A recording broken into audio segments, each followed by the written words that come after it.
It's time for this week's parting shots. The Atlanta Braves should be ashamed of themselves. Major League Baseball did the only thing it could do: remove the 2021 All-Star Game from Truist Park after the state of Georgia passed sweeping Jim Crow-like legislation that makes voting harder for its citizens and in ways that seem directed at black people.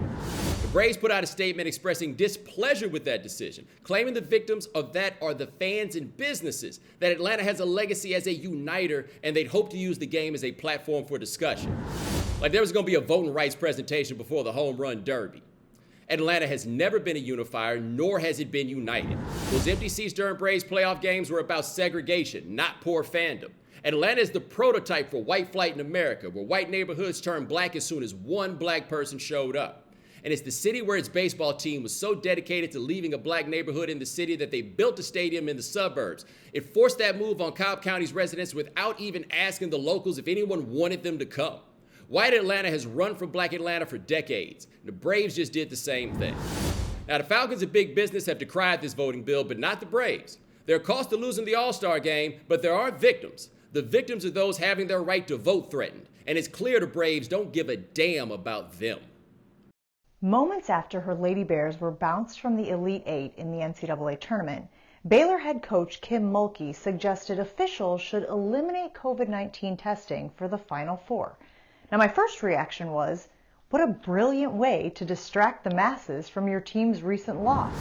Because I couldn't comprehend that a respected head coach would actually campaign to get rid of protocol that has helped keep the season and the tournament train on the tracks. Look, maybe we are in the fourth quarter of this pandemic, but any successful coach, and Kim Mulkey is certainly one, would tell you that deviating from a game plan that is working, that assuming victory before the final buzzer sounds, isn't just an ill-advised strategy, it can be a dangerous one. A player missing a game, even a big one, is not a shame, but allowing sentimentality to dictate the decision that would abandon protocol prematurely would be.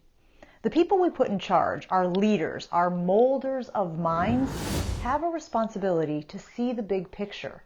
And if anyone should understand how quickly things left unchecked can get exponentially worse, it should be the coach who just watched her team lose an elimination game after an unchecked 19-0 run by her opponent.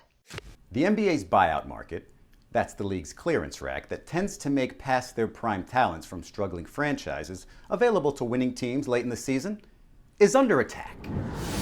After watching Blake Griffin and LaMarcus Aldridge bolster an already loaded Nets roster and Andre Drummond join the champion Lakers, small market teams are reportedly calling for changes.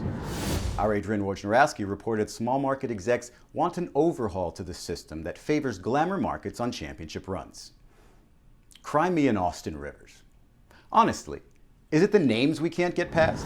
Because the threat of Aldridge, Griffin, or Drummond isn't keeping opposing coaches awake at night in 2021. And not everyone's racing to LA or New York. The aforementioned Austin Rivers is planning on signing with Milwaukee after his buyout, just like Marvin Williams did last season. Since when has Milwaukee been a glamour franchise?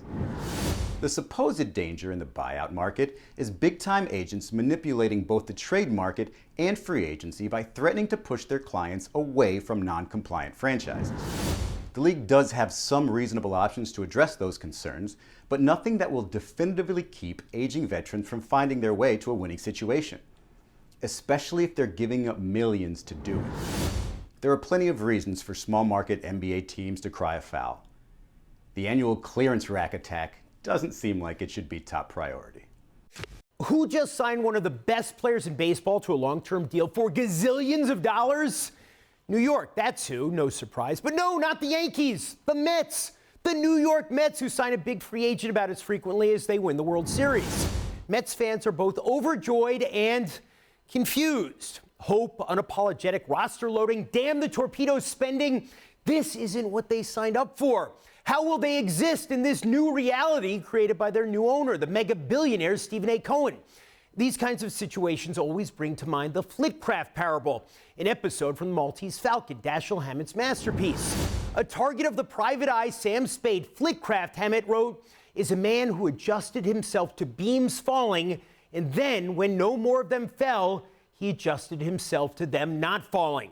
Are Mets fans going to be able to get adjusted to beams not falling? Can they? Isn't being a Mets fan all about falling beams?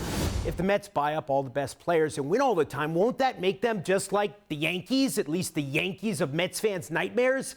And then what's the point of being a Mets fan? You know what Mets fans have to say to all of that? Bring it on. Thanks for watching ESPN on YouTube. For live streaming, sports, and premium content, subscribe to ESPN+.